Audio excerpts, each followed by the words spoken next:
Hello, everybody. This is Yakov Darling Khan with another in this series of conversations and dialogues with other shamanic practitioners from around the world on the occasion of the release of my book. And today I'm delighted to introduce you and to be here with Daan van Kampenhout from Holland, who is a shamanic practitioner whose work I've been hearing about for many years. Dan, introduce yourself, please.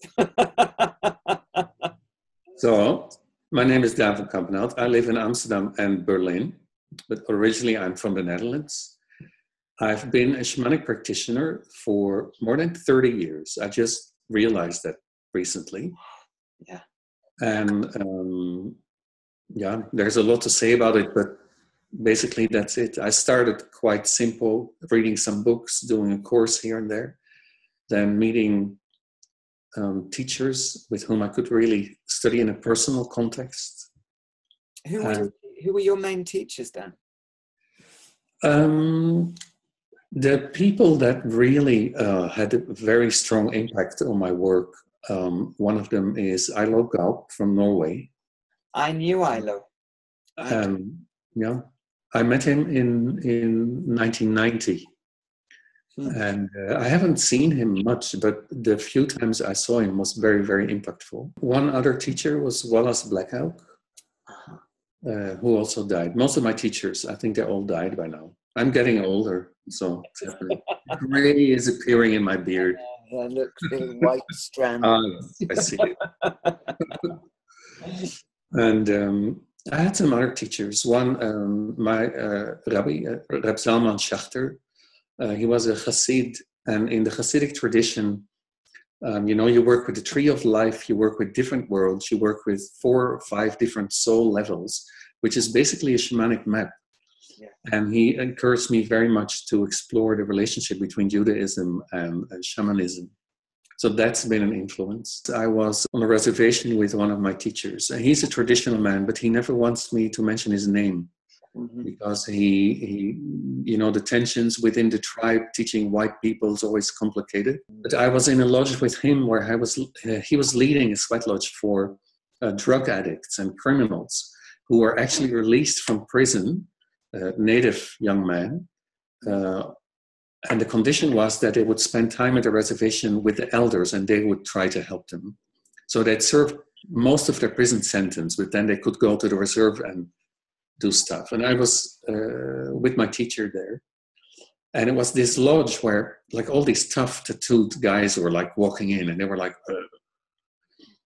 and at the first pouring of the water, the first one went down, and everybody was down on the floor in 20 minutes. And then there was just this one little old lady. I had not noticed her before, actually.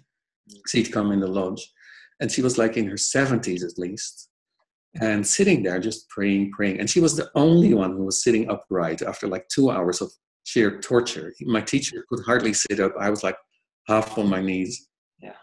And when she came out, I talked with her, and she said, in the end, it's only the prayer. And the whole practice disappears, and the only thing that's left is prayer.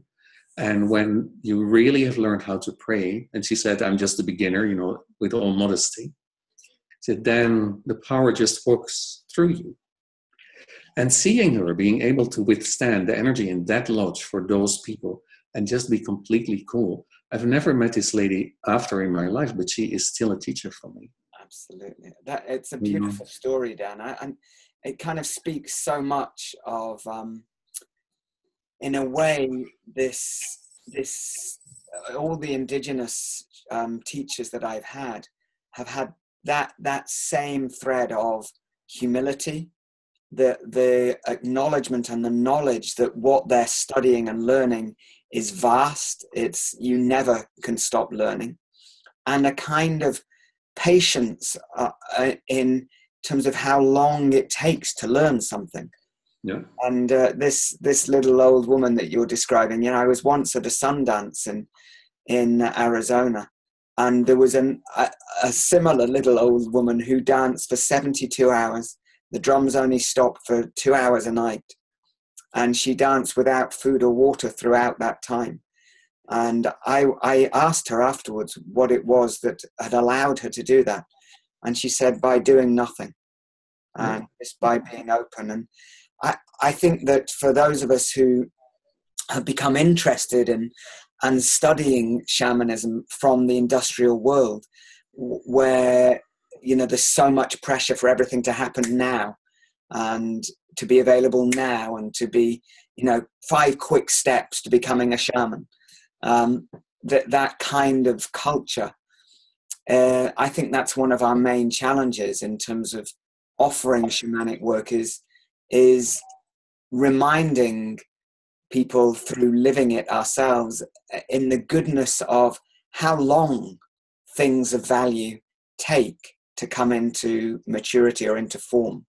One of the things that interested me, or that took me on the path of shamanism, was I was an artist in training, and I saw photos of the old Siberian shaman costumes. Yeah. And I thought these were such amazing expressions of something. And of course, I couldn't understand what they expressed, but there was this instant being drawn to this world. Yeah. But at that time, you really had to go like to a university library and ask for the anthropological department for the books about Siberia, and maybe there would be like a photo here and there. So I spent my years, the first 10 years studying shamanism, going to towns, going to libraries, going to museums, asking permission to study the stuff that was in the depot and in the books they had. And slowly I collected information about the costumes. And I started actually entering shamanism a lot through studying the costumes and reproducing them, not in a way of like copying and pretending that I would have access to what they were, but by studying the symbols and working with the symbols, dreaming about the symbols, making them, creating shaman costumes, was for me sort of like an entry point. And that takes long. Yeah, right. It does take long. Some of the costumes I made took me like 4 or 5 years to make. And I mean, I don't work on them all the time, of course, but you know, every week, some hours, sometimes a week full time, then stop for a month because you have to do research and need your dreams to guide you. It's very, very slow. Like many years down the road, having learned through art and doing with your hands and through dreaming, I'm curious how that affected you in your work, in your offering, what you share with people, the spaces you hold. I used to have like every 1 or 2 years start a group and the people would study with me for a number of years. I haven't started a new one for many years.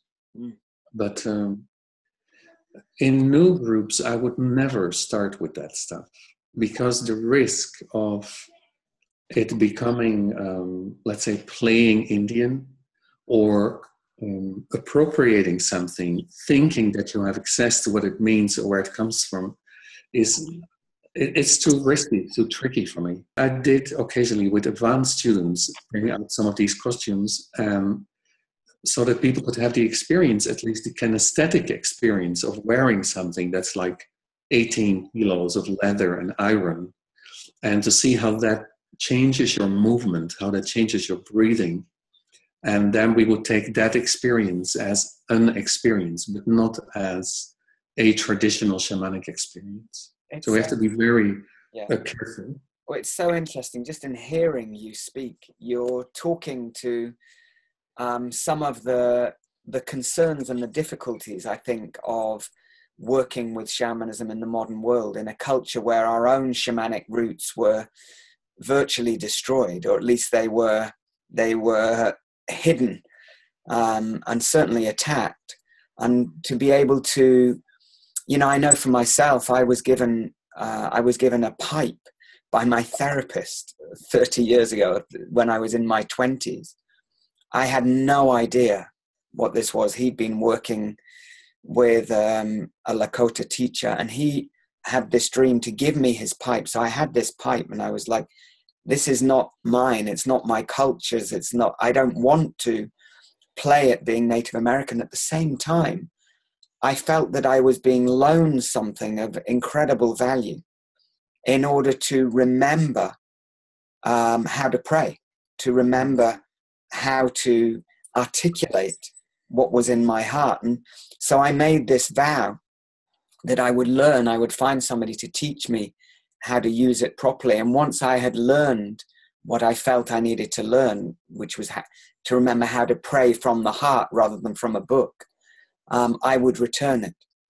And that's what I did. And of course, the danger of cultural misappropriation of all these different shamanic traditions that are coming into Europe now, it's very great. And I think that we can learn a lot from these different traditions, but the purpose is for us to find or to refine or to recreate the traditions that belong on this land, that belong in Europe, that are part of our own heritage. Shamanism appears in the West, and it's been going on for about 35 years, I think, maybe 40 years, when the first native teachers came along and started more like speaking and maybe leading sweat lodge or stuff. So that started in the 80s, and the very first maybe in the 70s already, but I'm not sure about that.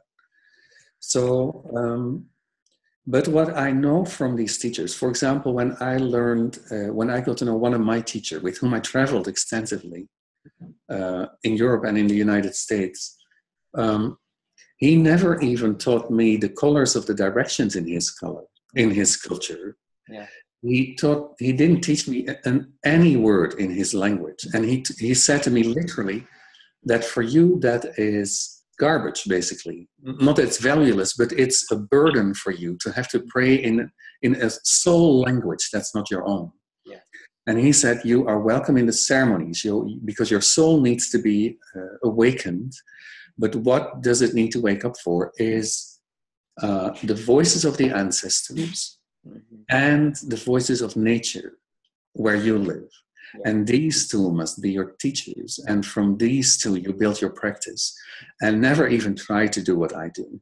Well, that's very interesting because in a sense, you're describing what actually happened for me, because I was not trying to learn to use Native American language. But it just sitting with this.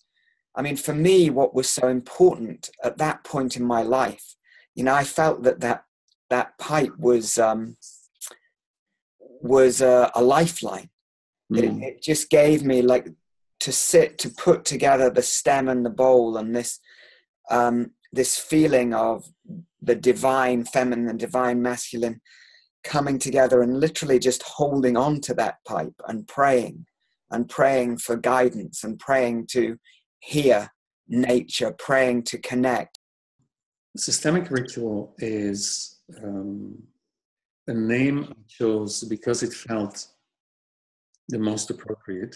I had been studying shamanism and practicing for a long time. Then I met family constellations, which is a method dealing with entanglements and hard fate in family systems and how that affects younger generations. And I felt it was very powerful, but I also felt it lacked something. Because, in shamanism, people can pray to the mountain and to the river. It's all wonderful, but it's very far away. Yeah. And it's safe. It's easier to pray to the river than to speak to your mother on a certain level, right? At least when there's trouble in the family. Yeah. So sometimes I distrusted this spiritual aspect of shamanism where people could feel very connected to everything, and their personal lives were a mess. And then family constellation was a method where you work directly with the entanglements with the generation of parents, grandparents, children. But then there was no prayer, there was no external resource. And I would look at it and say, listen, what I've seen in my work is that a family is in trouble or a person is ill because there is a lack of soul or a lack of spirit energy. Yeah. So to work to reorganize the family system is powerful, but you absolutely always need to bring external resources into that process. Otherwise, the change cannot last or the system falls apart anyway. Do you mean it's a bit like sometimes I might describe going into a dark cave with a little tea light, and the first breath of strong wind, you're in the dark. So you need resources to be able to keep you grounded, keep you connected when you're doing that kind of work. You know, just being with my teachers, being in my own work, when I was teaching a group of persons, I would always have a group of assistants sitting, you know, at least 4 assistants sitting on the 4 corners, the 4 directions, praying that the force of that direction would support the people in any way they needed during every ritual. So I missed that in the family constellation world. There was no prayer, there was no holding circle. Right. And so I decided to, I started to use elements of my shamanic work combined with elements of constellation work. And that grew into what I call systemic ritual. So part of what I do is systemic ritual, which is working with family history, health issues, etc. And part of what I do is still just plain shamanic practice where people learn the skills, the communication with their own spirit helpers, their own ancestors, and use shamanic practice as a way of receiving guidance and healing. So I do the 2 things still. Yeah. Amazing. It's very lovely to hear more about your work and just have a little sense of what it's grown from and how you have translated or brought into your work what you've received from Indigenous people that you've met and teachers along the way.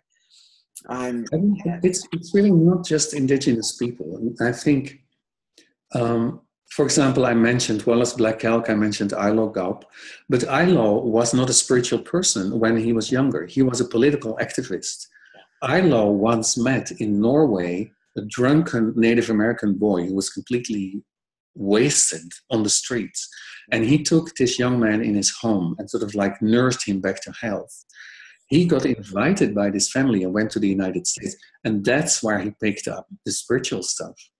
And with that, he could look back at his own upbringing and recognize some of the little ritual stuff. But he wasn't trained as a Sami shaman. In that sense, sometimes he is accused of like selling Sami spirituality. He never did that. He was teaching core shamanism from Michael Harner, but like with a cultural flavor. But I've never heard him use any Sami, explain any technique or stuff. So even though Ilo has been very strongly identified with his Sami heritage, he wasn't in that sense a Sami shaman. Yes, sure. And so I think all my teachers were very much aware of coming from a background, either Indigenous or Jewish or Western, and knowing that that in itself could not be enough for the times where we live and the challenges we face. Right. Yeah. And I think that's an interesting observation. The people that I know coming from Indigenous countries that travel around usually teach the very basics: prayer, patience, endurance,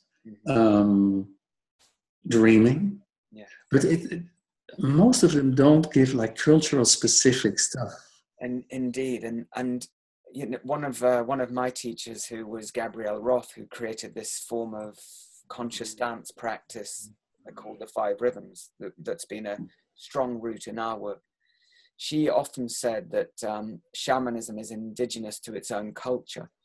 And though whilst we can really learn a lot from the shamans and traditions of other cultures, we need to face up to the challenges within our own culture. And shamanism within a culture is the way in which somebody has found their way back to soul through the dismemberment and the trauma of growing up in the industrial world. And I know that for myself, that's been a really strong part of our work is how do we